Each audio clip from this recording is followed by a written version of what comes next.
jira. Gabaabduu taate dheertuu taate rifeensi luuccaa ta'e minaa mishaarbii ofirraa baaftee agarsiifta. Allah ibenne. Shaarbii jettaa ijaabii tuuffattee laatte ijaabii kee ol kaasee ilaala. Shari'aan naa eeyyame. Ol fuuchuuf deemna miti. Karaa ol akkaatti moo isa moogamaa karaa irra kaameraa jira barrii irraa akkamitti? Giiftii koo yawwana rifeensi tokko sirra hin jiru asii kan koo wayya yawwana na shakki. Yawwana rifeensi keessatti dhaabannaan waan goofaree wayii mataa dheeressu wayii dhiyeessa jira mana kanatti argina. Waan kana sitti jira. Rifeensa kee ofii jettu guddifadhu shamarran. Yoo lakki miirri gurraachi tokko kaleessa argin ture mana kanatti. Ijoollee maaltu fuudhee waan gurraacha? Dhiira mana kana galaaramu.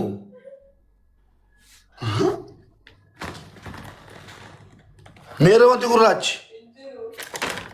Kottaa kennaa yookiin shantaa keessa fudhattanii deemtoodha. Wallahi miirri koo tokkoyyuu jira si agarsiisa maaltu si cinqaa? Maal isa maaltu dhaabe? Waan gurra dhalaa tokko mataan si gobbuu fakkaata. Ay wanticha wallaahi shariikaa wantichaa dubartoonni salfii ba'uu qabdu. Inuma isin satareema. Hin sataramtanii maa sitiriidhuma duniyaa akiraatti satare. Isa uffatteer taati. Qabda miti ati ofii. Qabdaa? Qaba maaltu dhabe shamarree dhabdeerti? Maaliidha malaaxaadhaan jettuure an shamarran Dubaay gaafa ni. Mataa dhabee miti irra. Wallaahi ni mataa dhabame. Dhaggeeffadhaa.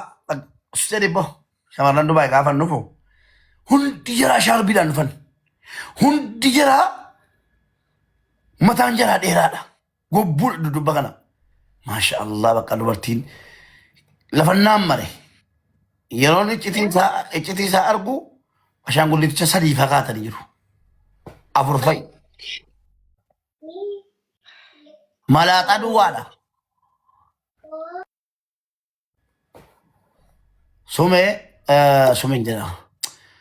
Malee shaarbii baaftee rifeensa kee laalaafan dhufaara. Walii gallee. Ani mataa qabaachuu qaba eedi. Wallaahi mataa qabaachuu qaba. Garuu immoo wannichi nama mataa dhabeef miti arra caala kan hin tanaa ta'u. Wannichi aniyyuu mataa qaba garuu. Mataa qabaattee dhufee laalaa siin jedhe. Indee karaa irratti moo? Karaa irratti. Maal jechuudha karaa irratti jechuun? Karaa irratti argitaa sila. Teessee dhufaar. Mana madaamii dhufaarta? Mana madaamiin tol galtaare ol si gashi ture. Madaamiin. Bakkee dhumatti gadi baatee naan laala.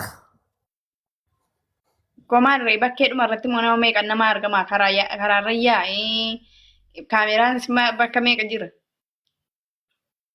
Akka waan shaarbii sirraa bu'eetti muudidha shaarbii gatti kaatee suutumaan jabaattee fuuta. Konkolaataa keessa seentaa konkolaadhaati. Ani maal shamarri mala hin qabdu amma dhuguma malli shamarri koo mala nama shamaraa qabu hin jiru. Aniyyuu shamarrattan beeka kanaaf mala beeka argite shaarbii keeyyii ofuma irra garra raaftee dhuftan na dhuftu. Akka waan mukki sirkaa qabe yookiin barriin sirkaa qabeetti dhiiftee bira darbitee kaatee achi gara galtee immoo shaarbicha fuutee uffatta. Argite? Agarte? Mataan koo hiikaa miti gaa. Giiftii koo mataan narra hin jiru yoo jette maarra koo mataa nyaanne bullamu. Mataan qabu yoo jettee jennaan falatti barbaanne oo.